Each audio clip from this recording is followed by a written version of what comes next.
যেই মেয়ের বাপ বড় লোক, হয়তো মেম্বার, চেয়ারম্যান, ব্যবসায়ী, সরকারি চাকরি করে, এবং মেয়েটা তার পরিবারের হয়তো একদম ছোট মেয়ে অথবা পুরো পরিবারে একটা মাত্র মেয়ে, এবং সে দেখতে সুন্দরী, দেখবেন যে এই রকম মেয়ে অহংকারে রূপের দাপটে আর বাঁচে না যুবক ভাইরা, ঠিক কিনা বলেন?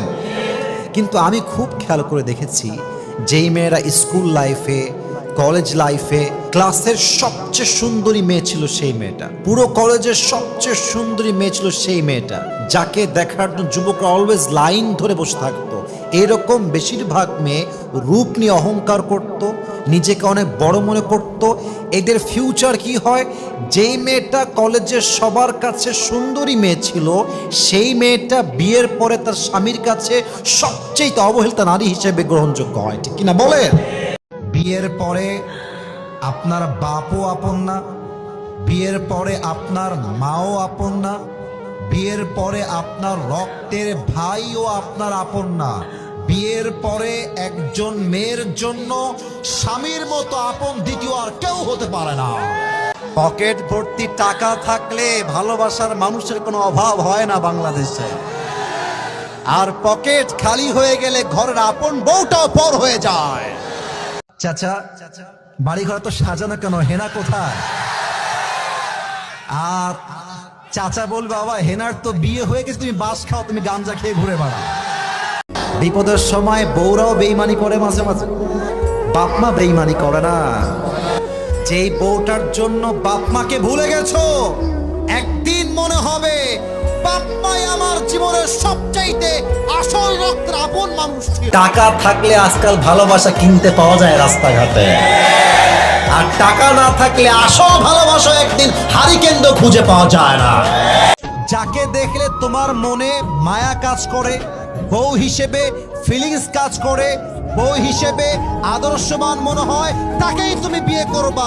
রাস্তার কোনো মেয়েকে তো বিয়ে করা যাবে না যুবক। এরা ছেলে পেলে আজকাল এত সস্তা হয়ে গেছে, মেসেঞ্জারে আসসালামু আলাইকুম আপু, আপনার নাম্বারটা একটু পাওয়া যাবে, একটা অডিও কল দেওয়া যাবে। ছ্যাঁচড়ামি করে, ছ্যাঁচড়ামি করে। মেয়েরা বেশিরভাগ ক্ষেত্রে ধোঁকা দেওয়ায় খুবই এক্সপার্ট, খুবই এক্সপার্ট। আমি জানি না যে মেয়েরা কেন এটা করে। আমি যুবকদেরকে ধোয়া তুলসী পাতা বলবো না, তবে আমি এতটুকু বলবো, যুবকদের চাইতে কমপক্ষে 30% মেয়েরাই বেশি চিটিং করে যুবক ভাই। মানুষের কাছে যত বেশি আশা করবা তত বেশি কষ্ট পাবা। মানুষ হচ্ছে সবচেয়ে বড় বেঈমান। যার কাছে যত বেশি আশা রাখবা সে তোমাকে তত বেশি ভাগবে। এজন্য কারো কাছে চাওয়ার কোনো দরকার নাই। প্রত্যেকটা সময় মোনাজাত করে হাত তুলে দোয়া করবা একজনের কাছে, তিনি কে? বেশিরভাগ বেঈমানি কিন্তু মেয়েরাই করে যুবক ভাই। কারণ মেয়েদের কাছে কেন যেন মনে হয় যে এই যুবকটা কামাই করে 10,000, আমাকে কামাই করে 50,000। কিছু মেয়ে ভাবে টাকা যার বেশি তার কাছে সুখ মনে হয় বেশি। না না না না, টাকা দিয়ে সুখের মাপকাঠি হয় না, সুখের মাপকাঠি হয় চরিত্রের মাধ্যমে, বিশ্বাসের মাধ্যমে। ইনকাম নাই, বাপ মা মাঝে মাঝে খেতে বসে, ছেলেটা একটা টুকরা ভাত হাতে নিয়েছে খাওয়ার জন্য, বাপ বলছে তোর তো ভাত খাওয়ার যোগ্যতাই নাই, তুই বের হয়ে যা। আর কতদিন আমার ঘাড়ে বসে বসে খাবি? মা বলছে তুই বের হয়ে যা, তোর মতো সন্তান আমার দরকার নাই। টাকা দিবেন, দেখবেন যে আপনি বাপের কাছেও প্রিয়, মায়ের কাছেও প্রিয়, বউয়ের কাছেও আপনি প্রিয় হয়ে যাবেন। মেয়েদের ভালোবাসা বিশ্বাস করলে সেই লেভেলে একটা বাস খাবা, বিশ্বাস রাখো আমার। এরা তোমাকে বলবে কি জানো, তোমাকে ছাড়া আমি কাউকে বিয়ে করতে পারবো না, তোমাকে ছাড়া আমার কাউকে ভালোই লাগে না। ও মা, সেই মেয়ে টাকা পাইলে তোমাকে গুল্লি মেরে টাকলার সঙ্গে বিয়ের পিড়িতে বসে যাবে। এই জন্য বেড়ি মাসের ভালোবাসায় বিশ্বাস করা বড় দায় যুবক ভাড়া। বলো, আরে এক মেয়ে ঠকাইছ তো কি হয়েছে? প্রত্যেক মেয়ে তো ঠকবাজ নয়। তুমি আমাকে চিট করবা, তোমার জন্য একটা বিয়ে জায়েজ। আমি তোমার চিটে কোনো ভয় পাই না, আমার জন্য 4টা বিয়ে জায়েজ। অতএব আজ থেকে কোনো মেয়ের জন্য ক্যারিয়ার থেমে থাকবে না। আরে আমি হব সেই অপশন, যে অপশনকে চুজ করার জন্য কয়েক লক্ষ মেয়ে সিরিয়াল ধরে লাইনে দাঁড়িয়ে যাবে, ঠিক কিনা বলেন? আল্লাহ প্রত্যেকটা যুবককে ক্যারিয়ারে সফল হওয়ার তৌফিক দান করুক, পড়েন সবাই আমিন। আমার মনে হয় যুবকদের জীবনের সবচেয়ে বড় কষ্টই হচ্ছে বউ নাই, সিঙ্গেল আমরা। আর আব্বারা কেন যেন বোঝে না, বিয়ের যে বয়স হয়ে গেছে বোঝে না, বোঝে না। আমার মনে হয় যুবকদের চরিত্র কম্বল দিয়ে ঠিক করা যাবে না, ল্যাব দিয়ে ঠিক করা যাবে না, একমাত্র বউ দিয়ে যুবকদের চরিত্র ঠিক হবে। আল্লাহ আব্বা জানদেরকে বোঝার তৌফিক দান করুন, পড়ে সবাই আমিন। বউ নাই যার জীবনে কিছুই নাই তার যুবক ভাড়া, শীতকালটা প্রায় গেল গেল ভাব, আর মাত্র একটা মাস সময় বাকি আছে। স্লোগান একটা, আমাকে বিয়ে দেওয়াই লাগবে। আমার চরিত্র ঠিক করবে কম্বল নয়, ল্যাপ নয়, বালিশ নয়। আমার চরিত্র ঠিক হবে একমাত্র চরিত্রবান বউ দিয়ে। শোনো, মাথায় রাখবা, মেয়েদেরকে যত বেশি টাইম দিবা ওরা তত বেশি আকাশে উঠবে ভাবের ঠেলায়। তুমি চোখ নামানো বন্ধ করে দাও, তুমি চোখ দেওয়া বন্ধ করে দাও, দেখবা মেয়েরা বলবে এর বাড়ি কোথায় রে, তাকায় না কেন, এটা তো ব্র্যান্ড ছেলে, একে তো আমার দরকার জামাই হিসেবে। কখনো কাউকে ধোঁকা দিবেন না। আপনি দেখবেন ধোঁকার ক্ষেত্রে সবচেয়ে মেয়েরা বেশি এগিয়ে আছে যুবক ভাই। আমি এটা অবজারভেশন করেই বললাম। এর কারণ হচ্ছে মেয়েরা অলওয়েজ দেখা যায় ব্যাটার অপশন খোঁজে, ব্যাটার অপশন। প্রেম করে একজনের সঙ্গে, বিয়ে করে আরেকজনের সঙ্গে, it's just because of batter option. প্রিয় বোন, আপনি যাকে ওয়াদা দিয়েছেন তাকে বিয়ে করবেন। আপনি আজকে কাউকে ধোঁকা দিয়ে মাজা ব্যাকা করবেন, কালকে আল্লাহ আপনার অস্তিত্বই মেরে দিবে যুবক ভাইরা আমার। পুরুষ মানুষের বিয়ে করতে কোনো ভয় নাই। প্রথম বিয়ে করবা ভালো মনে, যদি ভালো হয় ভালো হলো, শাদী মুবারক। আর যদি বউ খারাপ হয়, নেক্সট শাদী মুবারক। বোঝে নাই বলো, বুঝলে বুঝপাতা, না বুঝলে তেজপাতা। প্রথম বিয়ে ভালো হলে শাদী মুবারক, যদি ভালো না হয় নেক্সট শাদী মুবারক। কারণ আমি পুরুষ মানুষ, আমার জন্য একটা বউ নয় চারটা বউ রাখা জায়েজ আছে। তবে তোমরা আবার এত আবেগে যেও না, বাস খাইলে বুঝবা যে বাস কারে কয়। সব মেয়েকে দেখে পটে যেও না। মেয়েদের সব আই লাভ ইউর মানে আই লাভ ইউ হয় না। অনেক সময় একই মেয়ে, একটাই মেয়ে একসঙ্গে চারটা বয়ফ্রেন্ডকে মেসেঞ্জারে মেইনটেইন করে বেড়ায়। তবে তোমরাও খুব বেশি একটা ভালো না, সবার মধ্যেই ভেজাল আছে। তা আমি বলবো, যেই মেয়েকে বিয়ের জন্য পাগলামি করছো, এটা জাস্টিফাই করে নাও, আদৌ কি সেই মেয়ে তোমার বউ হওয়ার যোগ্যতা রাখে কিনা। যদি তুমি ভুল জায়গায় বিয়ে করো, তোমার পুরো জীবনটাই নষ্ট হয়ে যাবে যুবক ভাই আমার। মেয়েরা বোঝে না যে বিয়ের পরে স্বামী ছাড়া বাপ মাও তার আপন থাকে না যুবক ভাই। বুঝবে কখন বুঝবে জানেন? যখন তালাক হয়ে যাবে, বাপের বাসায় যাবে, মেয়ের মা তো আর এক বদমাইশ সব জায়গাতে, বেশিরভাগ জায়গাতে। মাফ করবেন, সব মেয়ের মা বদমাইশ না, তবে 80% সংসারে ডিভোর্স হয়ে যায় শাশুড়ি কুটনামির জন্য যুবক ভাড়া আমার। শাশুড়ি বলে, এই চলে আয়, তোর জন্য আমি ছেলে এনে দিব, ভালো ছেলে পাবি। মেয়ের গায়ে ডিভোর্সের দাগ লাগলে তার সতীত্ব এবং সম্মান সমাজে নষ্ট হয়ে যায় যুবক ভাই। এর জন্য বোনেরা আমার, শিক্ষা নেন ফাতেমার জীবনী থেকে। হাজার ঝগড়া হবে, হাজার মারামারি হবে, স্বামী হাজার গালি দিবে, তবুও স্বামী আপনার আপন, দুনিয়ার কেউ আপনার আপন নয় যুবক ভাইরা, ঠিক কিনা বলে? চাচা, বাড়ি ঘর তো সাজানো কেন, হেনা কোথায়? একদিন সময় আসবে তোমার জীবনে, হয়তো তুমি এসে বলবা, চাচা বাড়ি ঘর তো সাজানো কেন, হেনা কোথায়? আর চাচা বলবে, বাবা হেনার তো বিয়ে হয়ে গেছে, তুমি বাস খাও, তুমি গাঞ্জা খেয়ে ঘুরে বেড়াও।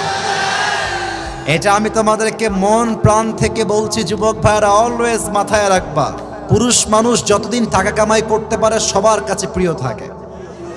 আর যেই দিন টাকা কামাই বন্ধ হয়ে যায়, আপন মানুষগুলো সব পর হয়ে যায়। টাকা কামাই করো হালাল ভাবে, অনেক বেশি ব্যবসা করো, চাকরি করো, উদ্যোগ নাও, প্রতিষ্ঠিত হও জীবনে। যদি মায়ের কাছে সেরা সন্তান হতে চাও, যদি বাবার কাছে সেরা সন্তান হতে চাও, যদি তুমি তোমার স্ত্রীর কাছে সেরা স্বামী হতে চাও, যদি তুমি তোমার সন্তানের কাছে সবচেয়ে প্রিয় বাবা হতে চাও, তুমি যদি বোনের কাছে সবচেয়ে প্রিয় ভাই হতে চাও, আমি আমার একটা ওয়াজে বলেছিলাম যে মধ্যবিত্ত পরিবারের সন্তান মানেই হচ্ছে এক একটা ব্র্যান্ড। কেন ব্র্যান্ড? সাইকেল দিবেন আমাদেরকে চলবে, বাইক দিবেন চলবে, কার দিবেন চলবে। বলবেন যে কার দিব না, বাইক দিব না, হেঁটে হেঁটে এসো, তাও আমার চলবে, কারণ আমি মধ্যবিত্ত পরিবারের সন্তান, ঠিক কিনা? আপনি আমাকে ভাত দিবেন, ডাউল দিবেন, তাও আমার চলবে। আপনি আমাকে ভাত দিবেন, আলু ভর্তা দিবেন, তাও আমার চলবে। আপনি আমাকে ভাত দিবেন, গোস্ত দিবেন, তাও আমার চলবে। আপনি আমাকে এক প্লেট ভাত দিবেন, আর কিছুই দিবেন না, এক গ্লাস পানি দিবেন, একটা মরিচ দিবেন, আমার পান্তা ভাত হলেও চলবে। আপনি বালিশ দিবেন, ঘুমাবো, বালিশ দিবেন না, তাও ঘুমাবো। খাট দিবেন, ঘুমাবো, খাট দিবেন না, তাও ঘুমাবো। কারণ হলো আমি বড় ঘরের খেয়ে পড়ে বড় হওয়া ব্রয়লার মুরগি না। আমি মধ্যবিত্ত পরিবারের সন্তান। আমি যেমন আরাম করতে পারি, তেমন আমি মাথার ঘাম পায়ে ফেলে কঠোর পরিশ্রম করতে পারি, ঠিক কিনা বলেন? যেই নারী স্বামীর কথার অবদ্ধ হয়, স্বামীর কথার বাহিরে যায়, সে শুধুমাত্র স্বামীর কথাকে অবজ্ঞা করে না, বরং সে আল্লাহর হুকুমকে অবজ্ঞা করে। বলেন সবাই নাউজুবিল্লাহ। কারণ আল্লাহ রসুল বলেছেন, আল্লাহ ছাড়া কাউকে যদি সেজদা দেওয়া জায়েজ থাকতো, আমি তোমাদেরকে স্বামীর সামনে সেজদা করতে বলতাম। সুবহানাল্লাহ পড়বেন না আপনার সবাই? একজন নারীর জন্য আল্লাহ এবং তার রসুলের পরে কারো আদেশ মানা যদি বাধ্যতামূলক হয়, এটা একমাত্র স্বামীর আদেশ, যুবক ভাইরা, ঠিক কিনা বলেন?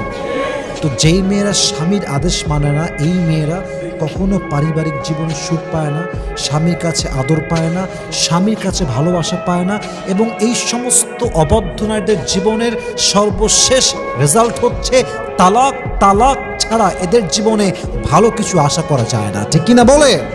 এই জন্য প্রিয় বোন, যদি সুখী হতে চান, স্বামী যে আদেশ করছে, স্বামী যেমনে বলছে, যেমন করে বলছে, try to follow his instruction.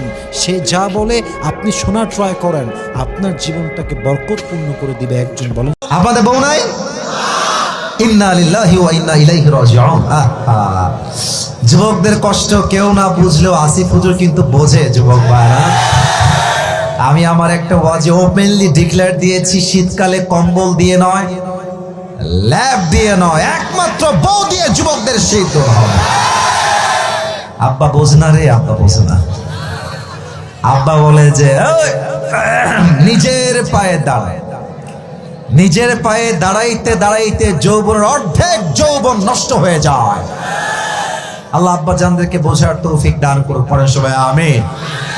আর অনেক মেয়েদেরকে দেখলাম, তারাও মাহফিলে এসেছে। আমি প্রত্যেকটা মা বোনকে উইথ ডিউ রেসপেক্ট দিয়ে বলছি, যদি আল্লাহর এই জমিনে আপনারা বিয়েকে সহজ করতে চান, টাকাকে মাইনাস করে চরিত্রকে সবচাইতে বেশি গুরুত্ব দেওয়া লাগবে মেয়েদের। মেয়েদের কাছে আমি জানি না কেন যেন টাকাটা অনেক বেশি দামি হয়ে গিয়েছে। এরা এরা টাকা পাইলে অনেক সময় চরিত্রহীন বুইরা টাকলার সঙ্গে বিয়ের পিড়িতে বসে যায়। না, এমন মেয়ে তো রংপুরে অন্তত পক্ষে নাই। আরে নাই রে বাবা, আল্লাহ হেদায়াত দান করুন, পড়েন সবাই আমিন। আমি প্রত্যেকটা যুবকের পায়ে হাত রেখে বলবো, আবদার করব, বিনয়ের সাথে বলবো, and I'm being very humble about it, বিনয়ের সাথে বলছি, চরিত্র রক্ষার জন্য বিয়ের চাইতে উত্তম কিছু আর কিছুই হতে পারে না। আর আমি আরেকটা কথা বলবো, তোমরা অনেকে বিয়ে করতে ভয় পাও, এটা আমি জানি, আমি নিজেও তো যুবক। তোমাদেরকে আমি না বুঝলে বুঝবে কে বলো? হ্যাঁ, শোনো, বিয়ে করতে ভয় পাবা না, কোনো ভয় নাই। পুরুষ মানুষের জন্য বিয়ে একটা জায়েজ না, 4টা বিয়ে জায়েজ আছে। আমি বলছি তুমি 4টা বিয়ে করো, আমি বলবো তুমি একটা বিয়ে হালাল নিয়তে পরিষ্কার মনে করো। যদি জিতে যাও শাদি মুবারক, যদি হেরে যাও নেক্সট শাদি মুবারক। কথা বুঝলে বুঝপাতা, না বুঝলে ভয় নাই। আরে আমি মরদ মানুষ, মেয়ে আমার ঠকাইবে এটা আমি 2 পয়সা পরোয়া করি না, যুবক ভাই। দুনিয়াতে মেয়ের কোনো অভাব নাই। যে বিশ্বাস রাখবে আজীবন তোমার সঙ্গে থাকবো, বিশ্বাস রাখবা না, তোমার জায়গা আমার লাইফে একচুল পরিমাণ হবে না। অনেস্টি, লয়্যালটি, বিশ্বাস আছে আমি আছি, বিশ্বাস নাই আমিও নাই, ঠিক কিনা বলেন? অতএব সব ভুলে যাও। 10,000 টাকা ইনকাম, 12,000 ইনকাম, 15,000 ইনকাম। তবে হ্যাঁ, বিয়ের ক্ষেত্রে মেয়েকে নিয়ে ডিমান্ড খুব আহামরি আকাশ পরিমাণ রাখবা না, মাথায় রাখবে একটু ছাড় দেওয়া লাগবে, একটু ছাড় দিতে হবে। সব মেয়ে পারফেক্ট হবে না, কেউ পরিপূর্ণ পর্দাশীল হবে, কেউ পরিপূর্ণ পর্দাশীল হবে না, কেউ খুব বড়লোক হবে, কেউ মধ্যবিত্ত হবে, কেউ গরিব হবে। তুমি জাস্ট এইটা দেখবা যে রসুলের সুন্নাহ অনুযায়ী এই মেয়েটার দিনদারিত্ব ঠিকঠাক আছে কিনা। যদি দিনদারিত্ব ঠিক থাকে, রিচ হোক, মধ্যবিত্ত হোক, লোয়ার ক্লাস হোক, দিনদার হবে যেখানে, বিয়ে করব সেখানে। আর একটা কথা বলে আমি আমার এই কথার ইতি টানতে চাই। মনে করো যে আসিফ হুজুর ওয়াজ করে গেছে, আজ থেকে বিয়ের প্ল্যান শুরু হয়ে গেল, কথার কথা, ফর এন এক্সাম্পল। এখন ভাবছো যে না, আসিফ হুজুর ওয়াজ করেছে বিয়ে করার জন্য, ঠিক আছে, তবে আমার বেতনের স্কেল হচ্ছে এখন 10,000 টাকা, যখন এটা 30+ হবে তখন বিয়ে করব। পাশাপাশি এখন যে মেয়েগুলো দেখছি আহামরি সুন্দরী না, ঠকে যেতে পারি, কারণ এটা হচ্ছে মোবাইল ফোনের মতো, যত বছর যায় এটা আপডেট হয়। হ্যাঁ, মনে হবে যে দেরি করলে আরো আপডেট ভার্সন পাবো। ভুল ধারণা। কেন ভুল ধারণা? আমার থেকে বুঝে নাও। তুমি যদি একটা বছর বিয়েকে পিছিয়ে দাও, যে আমি 2025 সালে নয় 2026 সালে বিয়ে করব, বেটা তুমি যে একটা বছর সিঙ্গেল থেকে মাস্টারবেশন করবা, চোখের গুনাহ হবে, জিনার গুনাহ হবে, হাসতেছো, এই গুনাহের ড্রাইভার কে নেবে আমাকে বলো তুমি আমাকে। অতএব একটাই কথা, যৌবন আমার একমাত্র বিয়েতে যাবে, হারাম কাজে যাবে না যুবক ভাইরা, ঠিক কিনা বলেন? আল্লাহ আমার যুবক ভাইদেরকে বোঝার তৌফিক দান করুন, পড়েন সবাই আমিন। আমার একটি মেয়ের সাথে 4 বছরের সম্পর্ক রয়েছে। আমি তাকে অনেক ভালোবাসি, সেও আমাকে অনেক ভালোবাসে, কিন্তু আমাদের পরিবার মেনে নিতে চায় না। এমন অবস্থায় আমি কি করব? পালিয়ে বিয়ে করা যাবে কি? জোশ দেখেছেন, বিয়ে সে করেই ছাড়বে। আমি আমার বাবা এবং মাদেরকে বলবো যে যাকে পছন্দ করে নিজ দায়িত্বে মিলিয়ে দেন, বাধা হওয়ার চেষ্টা করবেন না। আর একটা কথা বলবো, আজকালকার হাজার হাজার যুবকদের পছন্দের নারীর অন্য জায়গায় বিয়ে হয়ে যায় জাস্ট টাকার জন্য, যুবক ভাইরা আমার। এবং আমি মনে করি জাস্ট টাকার জন্য হাজার হাজার পুরুষ তার পছন্দের মেয়েকে জীবন থেকে হারিয়ে ফেলে, সেই মেয়েটা অন্য বাসার বউ হয়ে যায়। তা আমি বলবো যে বাবু, আব্বা আম্মাকে একটু বোঝাবার চেষ্টা করো। বোঝাবা কেমনে? Let me give you some example on this matter. কিছু উদাহরণ দেওয়ার চেষ্টা করি। তোমার বাবা তোমার ঘরে আছে, অথবা তুমি খেতে বসেছো বাবার সঙ্গে মায়ের সঙ্গে, একটা ওয়াজ বাজায় দিবা মিজানুর রহমান আজহারি হুজুরের ওয়াজ, অথবা আমার একটা ওয়াজ বাজায় দিবা অল্প বয়সে বিয়ে করলে লাভ কি কি আছে। ওয়াজটা বাজাই দিয়ে সোজা ওয়াশরুমে চলে যাবা, বাথরুমে গিয়ে 10 মিনিট থাকবা, আব্বা আম্মার সামনে ওয়াজটা বাজবে, আব্বা আম্মা শুনবে, আবার তুমি এসে বসে যাবা। আব্বা আম্মা যদি বুদ্ধিমান হয়ে থাকে বুঝে যাবে আমার ছেলের চরিত্র রক্ষার জন্য বিয়ে ছাড়া সেকেন্ড কোনো অপশন আমার কাছে নাই। 2 নাম্বার, আর একটা কথা প্রত্যেকটা যুবককে বলতে চাই, যদিও এই কথা মিডিয়ায় তোলপাড় শুরু হয়ে যেতে পারে, এটা আমি জেনে বুঝেই বলছি এবং নিজের আকল দিয়ে মেধা দিয়ে বলছি। আমি বলতে চাই, পালিয়ে বিয়ের ক্ষেত্রে 2টা মতামত আছে। একটা মতামত হচ্ছে ফানিকাহুহা বাতিল, হাদিসের শব্দটা হচ্ছে এরকম যে তার বিয়েটা বাতিল হয়ে যাবে। তবে হানাফি মাযহাবের মত অনুযায়ী পালিয়ে বিয়ে করলে বিয়েটা জায়েজ হবে। 2টা মতামত এই ক্ষেত্রে আছে। আমি উভয় মতামতকে শ্রদ্ধার সাথে সম্মানের সাথে রেখে বলছি, যদি আব্বা আম্মা দেখে, কথা বোঝো, এ কথা না বুঝলে কিন্তু পরে গন্ডগোল লেগে যাবে, কথা বুঝতে হবে। যদি আব্বা আম্মা দেখে যে আমার ছেলেকে বিয়ে না দেওয়ার জন্য, আমার মেয়েকে বিয়ে না দেওয়ার জন্য আমার ছেলে জেনায় জড়াচ্ছে, আমার ছেলে অবৈধ হারাম সম্পর্কে জড়াচ্ছে, in spite of knowing all these things, এই সব কিছু জেনেও যদি আব্বা আম্মা বিয়ের উদ্যোগ না নেয়, এলাকার আলেমকে ধরে এনে পছন্দের মেয়েকে 3 কবুল করে বিয়ে করে ফেলবা। আমি কেন বললাম এই কথা? আমি বিশ্বাস করি আব্বা আম্মা যদি জেনা দেখেও বিয়েতে না চায়, ওই আব্বা আম্মার আদেশের চাইতে জেনার থেকে বাঁচা আমার জন্য 1000 গুণ বেশি ফরজ। যুবক ভাইরা বলো, এই জন্য 2 নাম্বার অপশনে যদি তোমার কাজ না হয়, আলেম ওলামাকে নিয়ে এসে বুঝাবা, না বুঝলে মরদ মানুষ, নিজের টাকা কামাই করবা, বউকে নিয়ে থাকবা। আব্বা আম্মা মানবে না মানে অবশ্যই মানতে বাধ্য হবে। যুবক ভাইরা বলো। আর 3 নাম্বার কথা আমি আমার মাকে বলবো, আমি আমার মুরব্বীদেরকে বলবো, আমি পালিয়ে বিয়ের পক্ষে না। আমি আবারও বলছি, আমি সেই পক্ষে যেই পক্ষে আব্বা আম্মার দোয়া নিয়ে বিয়ে হয়, আমি সেই পক্ষে। আমি চাই প্রত্যেকটা যুবক আব্বা আম্মার বিয়ে নিয়ে দোয়া করুক। আমি আমার আব্বাকে বলবো, পায়ে হাত রেখে, মাকে বলবো 2টা হাত জোর করে, আপনি যদি আপনার ছেলেকে বিয়ে না দেন বুঝে শুনে, আর আপনার ছেলে বিয়ে না দেওয়ার জন্য যদি জেনায় জড়িয়ে যায়, কিয়ামতের দিন প্রত্যেকটা আমলের দায়ভার আপনাকে বহন করতে হবে আব্বাজান এবং আম্মাজান। আল্লাহ আমার আব্বা আম্মাকে বোঝার তৌফিক দান করুক, সকলের আব্বা আম্মাকে আল্লাহ হেদায়েত দান করুক। পড়েন সবাই আমিন। আজকে আমার দুপুর বেলায় প্রায় 40,000 টাকার মতো হারিয়ে গিয়েছিল। জেলার নাম বলবো না, বদনাম হবে। তো আজকে হোটেলে উঠেছি, সারা রাত জার্নি করে গিয়ে সকাল 9টায় সকাল হয়ে গেছে। তো আমি আবার পায়জামার পকেটে টাকা রেখেছিলাম প্রায় 35 থেকে 40 কাছাকাছি এরকম কিছু একটা অ্যামাউন্টের টাকা। তো ঘুমানোর আগে টাকাটা পকেট থেকে বের করে বালিশের নিচে রেখেছি, বালিশের নিচে। তো ঘুম থেকে উঠেছি, জোহরের নামাজ পড়েছি, বের হয়ে গিয়েছি বাহিরে দুপুরের লাঞ্চ করার জন্য।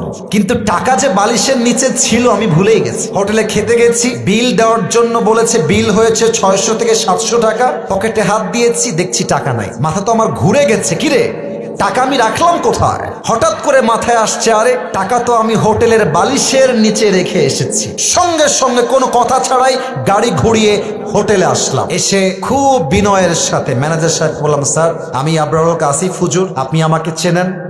আমি আপনাদের হোটেলের রুমে বালিশের নিচে এত টাকা রেখে গেছিলাম, 1000 টাকার বান্ডিল আর 500 টাকার বান্ডিল রেখে এলাম বালিশের কাছে। বললাম, স্যার যে পেয়েছে আমাকে বলেন দিয়ে দিতে।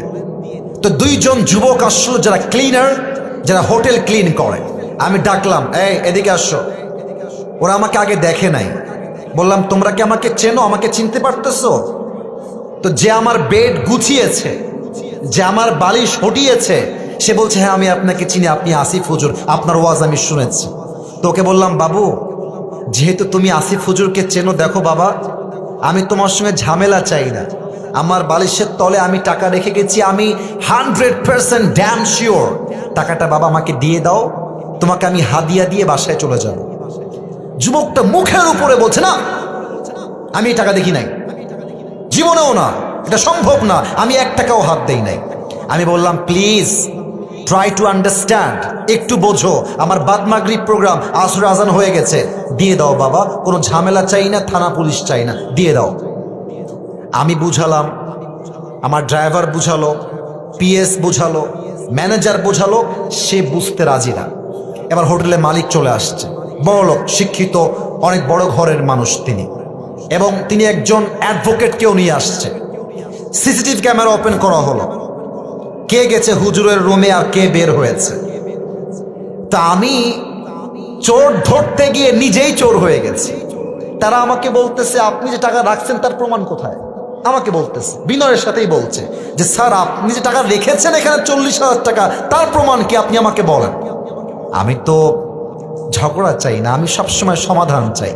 তা আমি বললাম, একটু ক্যামেরাটা আগা পিছা করেন, সিসিটিভি ফুটেজটা সব চেক করা হলো। হোটেলের মালিক বললেন, হুজুর টাকাটা হয়তো বা আপনার স্টাফরা নিয়েছে, কারণ তারাও আপনার রুমে প্রবেশ করেছিল। আমি বললাম, দেখেন আমার স্টাফরা they have been working with me just for 4 years. প্রায় 4 বছর যাবত আমার সঙ্গে তারা আছে, আমার 1 পয়সা তারা হাত দেয়নি আজ অব্দি, ওরা নিতে পারে না, প্লিজ একটু সমাধানে আসেন। না, উনি মানতে রাজি না, উনি বললেন এটা হতে পারে না, আমরা সরি। লাস্টে যখন ফিরে আসবো টাকার আশাই বাদ দিয়ে দিয়েছি। অ্যাডভোকেট তাকে আবার বলছে, এই ছেলে টাকা নিয়েছো, থাকলে দিয়ে দাও, কোনো মারামারি হবে না, দিয়ে দাও, আসিফ তোমাকে ছেড়ে বাসায় যাবে। ও বলছে না, আমি টাকা নেই নাই। আমিও টাকার আশা বাদ দিলাম যে থাক, ওইটা বাদ, ওটা পাওয়া যাবে না। জাস্ট আসার সময় তাকে বললাম যে স্যার দেখেন, আমি আসিফ হুজুর, আমি কোনো গন্ডগোল চাই না, আপনার হোটেলের বদনাম চাই না, তবে একটা আবদার রাখবো, এই যুবকটা যে রুমে থাকে চেক হিজ রুম, রুমটা চেক করেন। বলছে ঠিক আছে হুজুর, আপনার লাস্ট আবদার আমরা রাখবো। হোটেল ম্যানেজার, হোটেল মালিক, অ্যাডভোকেট এবং আমার 3 জন স্টাফ ও রুমে গেল। রুমে গিয়ে দেখবেন টয়লেটের উপরে একটা ছোট্ট করে জায়গা থাকে, এই ঢোপ টোপ রাখার জন্য, অনেক জিনিস রাখার জন্য। একজন গিয়ে সোজা ওখানে আঘাত করছে। যখনই খুলেছে দেখছে আমার সব টাকা ওখানে রাখা আছে। আর যখনই টাকা দেখতে পাইছে মালিক হোটেলের, ওরে ইচ্ছা মতো মারা শুরু করছে। সেই মায়ের আমি গিয়ে পরে ঠেকায় ঠুকায় নিয়ে আসলাম। আর ওই যুবকটা পা ধরে এত কান্নাকাটি, আমি বললাম যুবক তুমি কি করলা এটা? তুমি আমাকে বলতা যে হুজুর আমি টাকাটা পেয়েছি, নেন আপনি, আপনার যা মন চায় আমাকে খুশি হয়ে দিবেন, তাতেই আমি খুশি, আমি তোমাকে দিতাম অনেক টাকা খুশি হয়ে। তুমি কি করলা? এখন তুমি টাকাটাও পাইলে না, তোমার চাকরিও হারায় গেল। শিক্ষা কি পেলেন?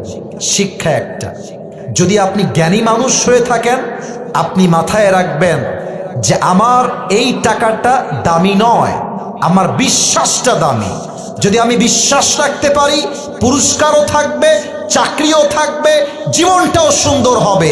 মূর্খতা করবেন, চাকরিও থাকবে না, জীবনটাও অসুন্দর হয়ে যাবে। ঠিক কিনা বলেন? আমার এক ছোট ভাইয়েরও বিয়ে হয়ে গেছে, আমার বিয়ে হয় না রে। আমার 18+ বয়স হয়ে গিয়েছে, কিন্তু আমার বাপ মা আমাকে বিয়ে দিতে রাজি না। এখন আমি কি করব হুজুর? এখন সেই সাথে আমার বাবা মা এইখানে আছে, কিছু বলেন এই বিষয়ে, যাতে করে তারা বুঝতে পারে। এটা কে রে? আচ্ছা, ওর দাবি ওর আব্বা আম্মা এখানেই আছে, বুঝিয়ে বলেন। ছেলেও আছে, বাবাও আছে, আমি নামও লেখা আছে। আমার এক ছোট ভাইয়েরও বিয়ে হয়ে গেছে, আমার বিয়ে হয় না রে। যেই ছেলে এই প্রশ্ন দিয়েছেন সেও এখানে আছে, বাবাও তার এখানে আছে।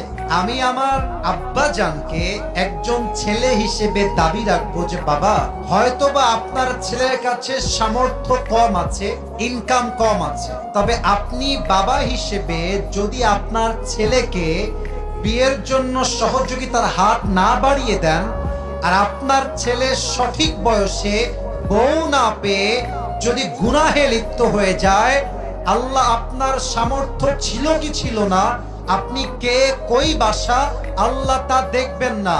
আল্লাহ বলবেন যে তুমি চেষ্টা করলা না কেন? তোমার ছেলে যত জায়গায় গুনাহ করেছে প্রত্যেকটার দায়ভার কিয়ামতে আপনাকেই আব্বা বহন করতে হবে। আপনি আপনার জায়গা থেকে ছেলেকে অফার দেন যে তুই কোনো একটা চাকরি কর অথবা কোনো ব্যবসা কর, তোর যদি দেনমোহর 1-2 লাখ লাগে আমি কোনোভাবে ম্যানেজ করে দিব, তোকে সমস্যা নাই।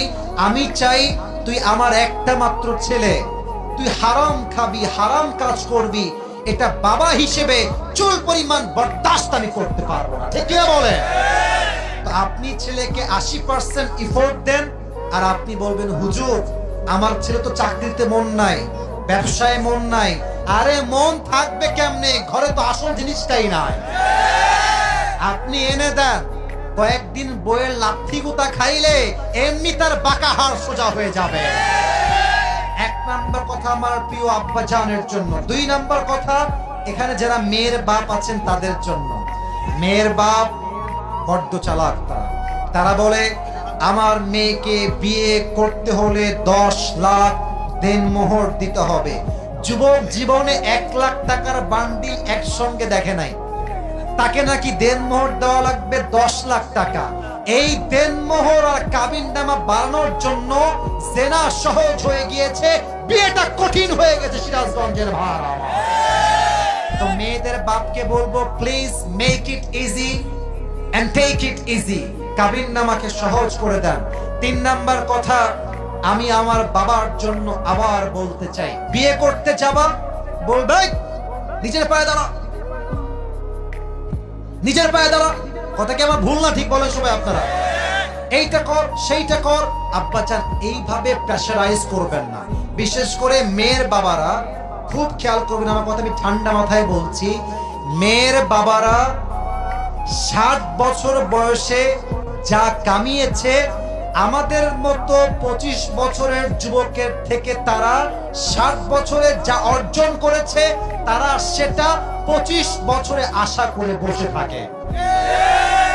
কথা বুঝলে বুঝপাতা, না বুঝলে আপনি মেয়ের বাপকে বলবেন, আব্বাজান আপনার বয়স তো 60, আপনি যা কামাই করেছেন 60 বছরে, আমার বয়স 25, আপনার মেয়েকে আমার হাতে তুলে দেন, আপনি 60 বছরে যা করেছেন আমি 30 বছর তা করিয়ে দেখিয়ে দিব ইনশাআল্লাহ। এই অ্যাটিটিউড রাখবা, রাজি আছো তো ইনশাআল্লাহ? সর্বশেষ কথা আবারও বলে শেষ করতে চাই, আমার আব্বা জানের জন্য একটাই কথা বলবো, আব্বা আপনি আপনার ছেলেকে বন্ধু বানান। শুধু এই বাবা ছেলের জন্য না, সবার জন্য বলছি। ছেলে যদি বাবার বন্ধু হয়ে যায়, অনেক সমস্যা সহজেই সমাধান হয়ে যায়। আব্বা এমন ভাবে শাসন করে ছেলেকে যে ছেলে তার মনের কষ্ট বাপকে বলতে পারে না, বাপ তার ছেলের সঙ্গে কথা বলতে পারে না। এক সময় বাবা ছেলের সম্পর্ক বন্ধুত্বের দিকে নয়, শত্রুর দিকে চলে যায় যুবক ভাড়া, ঠিক কিনা বলেন? বাবা হবে আমার সবচেয়ে কাছের বন্ধু, দুনিয়ার যে কষ্টের কথা আমি কাউকে বলতে পারবো না, আমার বাবার কাছে আমি নির্দ্বিধায় বলতে পারবো। এরকম বাবা আমরা সবাই চাই, ঠিক কিনা বলেন? আল্লাহ আমার আব্বা জানকে ছেলের জন্য বন্ধু হওয়ার তৌফিক দান করুক। পড়েন সবাই আমিন। আর স্লোগান হবে একটা, আমাকে বিয়ে না দিলেই বাড়িতে আমি আর থাকবো না। ধুর, আমার চরিত্র ঠিক করতে চাইলে আইফোন দিয়ে কাজ হবে না, ল্যাপটপ দিয়ে কাজ হবে না, R15 দিয়ে কাজ হবে না, আমার বউ চাই। আল্লাহ প্রত্যেকটা যুবকের মনের আশা পূরণ করে দিই। পড়া আমিন।